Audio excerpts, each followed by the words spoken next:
Meals on a Budget.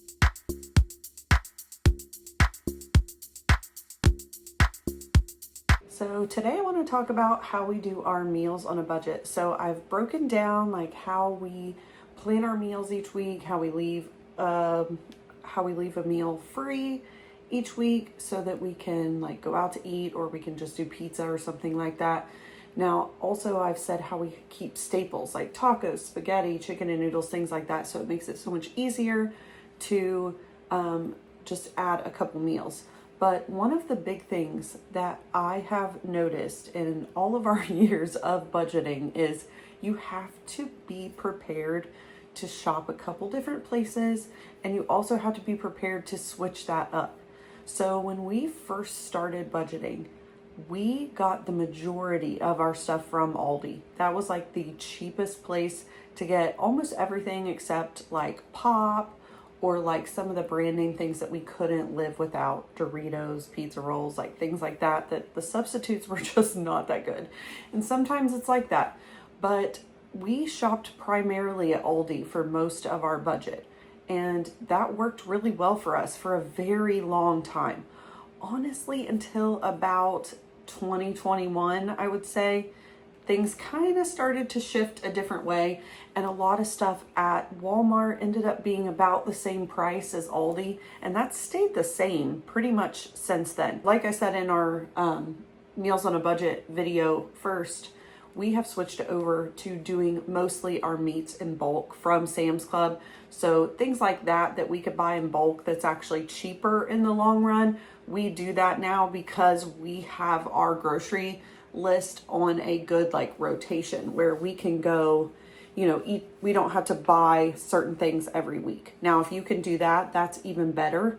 Sometimes it's great to take like a couple extra $100 if you like sell something and get ahead on your grocery budget.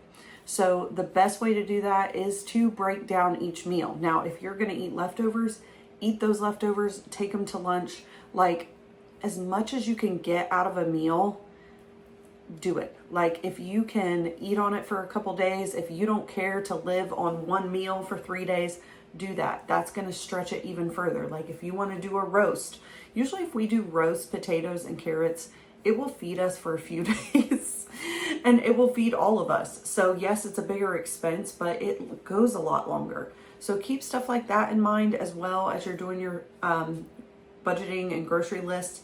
But sticking to that list is going to be the most important thing that you can do. If you make a meal plan, you have to stick with the meal plan.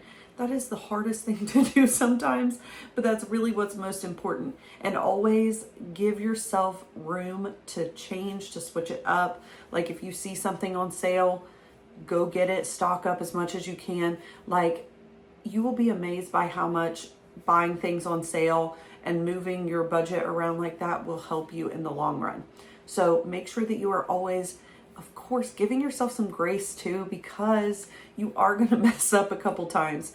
And sometimes you're going to leave the grocery store and Little Caesar sounds a lot better than cooking. Give yourself some grace for that. Like, I understand that. I've been there. You don't want to go home and cook, but you just have to be prepared. That's going to take out of your budget. So there's got to be a sacrifice somewhere. And sometimes it's easier to make that than others. But let me know if you guys enjoy this type of content about meals on a budget. I'm going to start doing, for the month of March, going to start doing some of our low budget meals so you guys can see those. Also do some low budget snacks. I think that would be great as well. Or compare some of the two. So make sure that you're following and hit that bell notification so that you can see when I post new videos like this. I post new videos every Wednesday and Saturday, but I'll see you guys in the next one. Bye.